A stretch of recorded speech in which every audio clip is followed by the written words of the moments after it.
Kuwait প্রবাসী ভাইদের উদ্দেশ্য আমার কিছু কথা ভাই।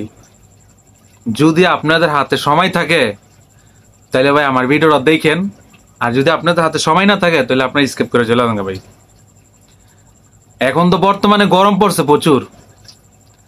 যারা এখন কুয়েতে আছেন বা আসতেছেন নতুন, ঠিক আছে, কুয়েতের মধ্যে যারা আছে বর্তমানে ভাই, এখন বেশি বেশি পানি খেয়েন আর ঠান্ডার মধ্যে থাকেন ভাই। এখন তো অনেক গরম পড়ছে ভাই।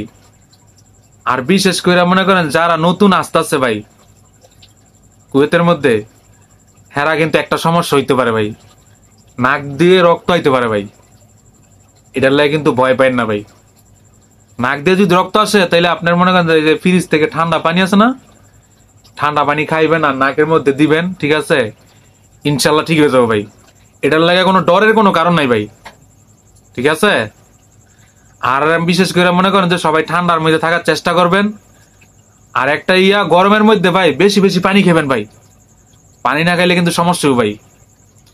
আজকে যেই গরমটা পড়ছে, আমার মনে করেন যে কাজ করছি একটু, আমারই মনে করেন যে মাথা যেমন কি বলমার, আমার তো কুয়েত মনে করেন যে অনেক বছর হয়ে গেছে মোটামুটি, কিন্তু আমারও তো মনে করেন যে মাথা থেকে ঘুরাইতেছে। তো যে যেখানেই থাকেন কুয়েত প্রবাসী ভাইয়েরা, আপনারা সাবধানে থাকেন আর বেশি বেশি পানি খেয়েন।